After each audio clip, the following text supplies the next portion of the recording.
the underground people really just wanted to do what they wanted to do. They wanted to make a different kind of a comic book, and they wanted to do it their way. And, you've got the whole spectrum of humanity in there. You've got, from S. Clay Wilson to, guys like that, Roy Hayes and so on. You've all the way over to, uh, Trina and Dennis Kitchen and people like that, um, and I never really drew very many comics that were sexually explicit. I don't think I ever did any really. I was shy about things like that. Sure. Uh, yeah. So my comics were underground only in the sense that they were small press alternative comics. You know, but I wanted to, basically the way I got Cascade started was I subscribed to Comics World, and I just looked at what Clay Gerdes was doing, and I thought, I can do this better. And for the 50 cents that it costs for 2 sheets of paper, I can make a whole magazine. I have a printing press. I have, my budget for the first issue, production wise, I'm not kidding, was $20. I made 400 copies.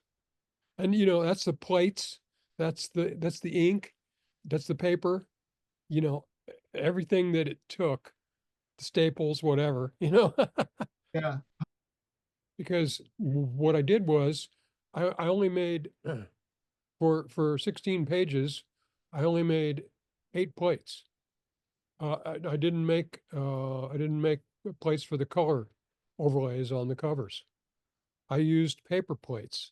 I would print the covers in black and white, put that on the light table, take a paper master and tape it down on the light table, and use pencil and Sharpie and, um, mostly pencil and Sharpie and fine point Sharpie, things like that to make, solids and tones.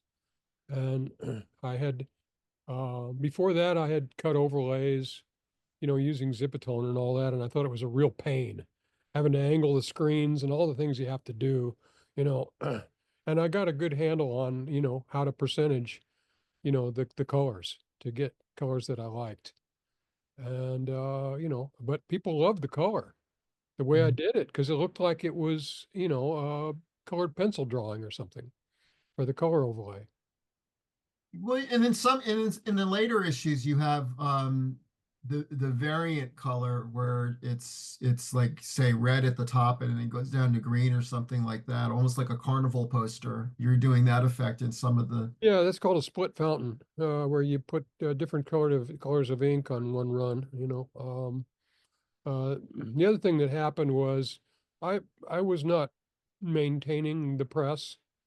Um, well, I would let it sit, with ink in it and things like that, for weeks. Really yeah. stupid stuff. And my press went downhill. Um, and that was discouraging for me because, I couldn't, I couldn't, my printing was kind of crappy, you know, but I never was able to keep doing anything, publishing comics on a regular basis or anything, um, until Cascade and the mini comic series, because I was paying printers to print the things, and they were making money and I wasn't. Yeah. So when I got my own press, I was able to, make it a viable occupation for myself. You Yeah. And how did you acquire that press? Well, I bought it from a teacher for $400, and I sold it. I think it was 3 years later for $800 after I was done with it. There was some inflation in there in the late '70s and into 1980, 81. But I was done with publishing because I just after a while I couldn't do it anymore. my heart wasn't in it because it was just so much work. And I really wanted to do animation. Okay. Well, do you think you were constrained also by having the monthly The deadline to? monthly thing was a mistake. I shouldn't have called it Cascade Comics Monthly. But it was a motivational thing, that I would put out an issue every month, and then people felt confident in subscribing to it since it wasn't irregular at first, Right. So I got subscriptions and I got advertisers and I ended up getting a distributor, which was Bob Sidebottom. And, you know, um, that the comic shops and so forth weren't happy about me, um accepting Mr. Sidebottom's, you know, proposition to be the distributor. He bought out the print run for 25 cents on the dollar. you know, I had my subscribers, and I had that. I had some advertisers, and I just thought, well, this is security for me. And I just ship everything to one place, and that was a nice step, you know. At the same time, sometimes he would tell me what to do. You mean as far as editorial? No, well, yeah, really, there wasn't too much. I mean, he took the center spread in the mag, probably about halfway through the run, and he held on to that. And it was kind of annoying to have the book fall open to his ad every time, you know. But other than that, when it got to be irregular, it was really irregular, and I pre-printed the covers for the last two issues, and then didn't get around to putting those issues out for months. And they had the date on the cover, which was a mistake. He had me run those covers back through the press and black out the date on the covers. You'll see that on issues 22 and 23. There's a Also, black stripe on there where the date should be, and you can read the date, through the black. yeah, you also stopped calling it monthly Yeah, I towards just the. called it Cascade in the end. We had two issues that were just called Cascade. hmm Yeah, that's what I should have started out with, but it was too close to arcade, you know. Okay, okay, yeah. Yeah, yeah. I think Larry Rippey or somebody told me we should do a parody of Cascade, and call it Facade Comics Monthly. And I thought, well, I just flat out told him, I said, oh yeah, there's a big market for a parody of Cascade. What did the print run get up to at its highest? The last issue was 1,650, and if you go to the Everyman Studios, Everyman Comics um, fan page on Facebook fan page, all the print runs of most of the print runs of all the publications I ever put out are on that on a spreadsheet on there. Pretty easy to find. So that's mostly because of Bob Sidebottom, because he got it out into the comic shops. Uh, I think I had about 400, maybe 500 subscribers in the end. mhm. Did the size ever um, pose any problems as far as how they were able to stock it in the shelves? Because it's like a digest size Yeah. publication. So I never got any complaints about that. It was just, I wanted something when I started publishing it, I wanted something that I could mail for 6 cents. and I've been going through the issues and posting some things from them, and I think it's important because it's a great publication, and Thanks. um it would be, it's also um something that predates the internet, right? So it's not like you have to actually have the physical thing. So you did it for what, 3.5 years or About something? 3 years, yeah. So would it First one be came out in March of 1978, and the last one came out in, I believe, January or February um, 81? of 81. Yeah. Yeah, So that's just barely 3 years, right? right, Yeah. right. But you were certainly very prolific during that time. I mean, you sort of hit all of the people that you would um ex hope for to be included in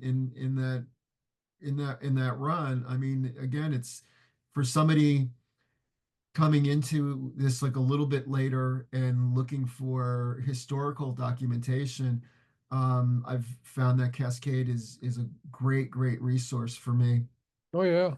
Yeah, we interviewed Art Spiegelman twice, and um, I don't know if it was. I think both of them was during the time when he was just developing Mouse, and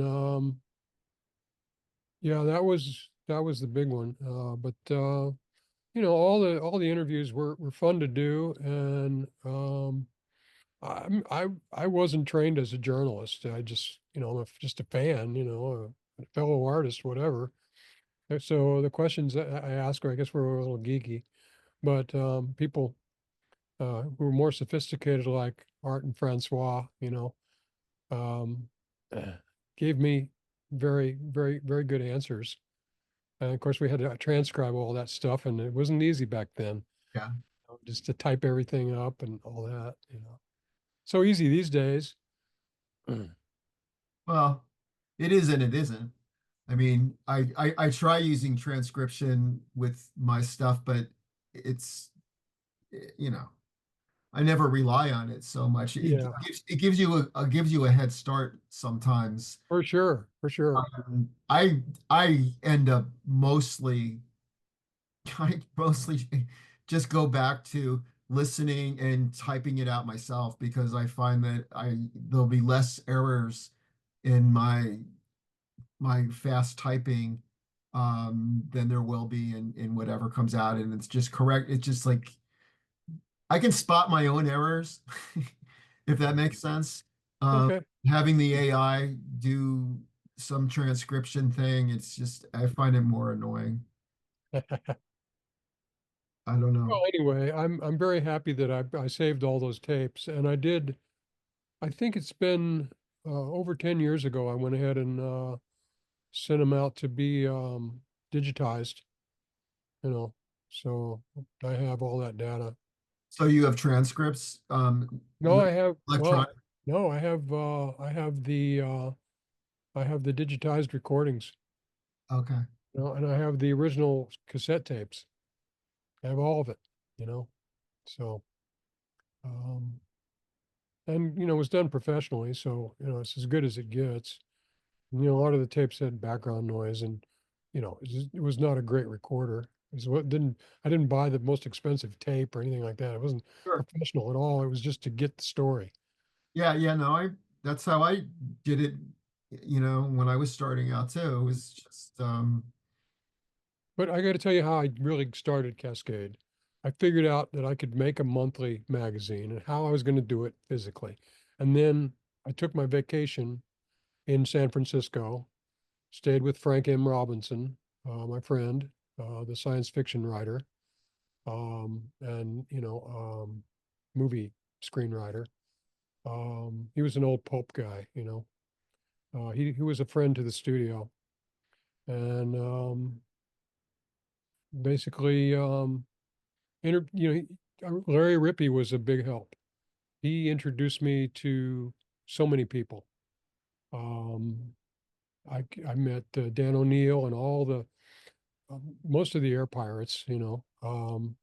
Long after they had done their thing, with Dan yeah, and Trina and Larry Rip, no, L- Larry Todd. Larry Todd, yeah. I went to Rip Off Press. I met Gilbert Shelton. I and I had printed the covers so I could show people this is what it's going to be: news, reviews, comics, and, so that trip was to get a bunch of interviews, make a bunch of connections, and, have material for the first few issues. And, so it, it was planned out pretty well.